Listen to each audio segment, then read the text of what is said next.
کہہ دو کہ میرا پروردگار پاک ہے، میں تو صرف ایک پیغام پہنچانے والا انسان ہوں۔ اور جب لوگوں کے پاس ہدایت آ گئی تو ان کو ایمان لانے سے اس کے سوا کوئی چیز مانے نہ ہوئی کہ کہنے لگے کہ کیا اللہ نے آدمی کو پیغمبر کر کے بھیجا ہے؟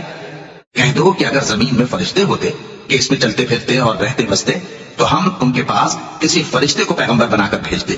کہہ دو کہ میرے اور تمہارے درمیان اللہ ہی گواہ کافی ہے، وہی اپنے بندوں سے خبردار ہے اور ان کو دیکھنے والا ہے۔ اور جس شخص کو اللہ ہدایت دے وہی ہدایت یاب ہے، اور جن کو گمراہ رہنے دے تو تم اللہ کے سوا ان کے رفیق نہیں پاؤ گے۔ اور ہم ان کو قیامت کے دن اوندھے منہ، اندھے، گونگے اور بہرے بنا کر اٹھائیں گے، اور ان کا ٹھکانہ دوزخ ہے۔ جب اس کی آگ بجھنے کو ہوگی تو ہم ان کو عذاب دینے کے لیے اسے اور بھڑکا دیں گے۔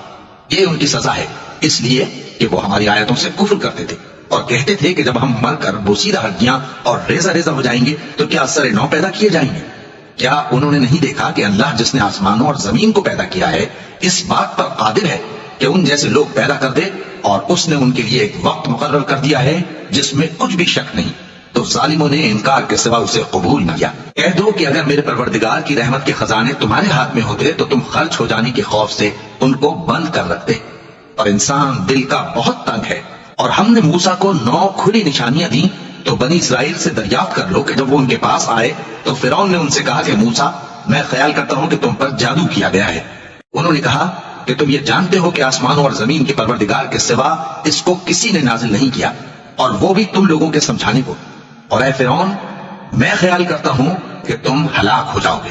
اس نے چاہا کہ ان کو سرزمین مصر سے نکال دے، تو ہم نے اس کو اور جو اس کے ساتھ تھے سب کو ڈبو دیا، اور اس کے بعد بنی اسرائیل سے کہا کہ تم اس ملک میں رہو سہو، پھر جب آخرت کا وعدہ آ جائے گا تو ہم تم سب کو جمع کر کے لے آئیں گے۔ اور ہم نے اس قرآن کو سچائی کے ساتھ نازل کیا ہے، اور وہ سچائی کے ساتھ نازل ہوا۔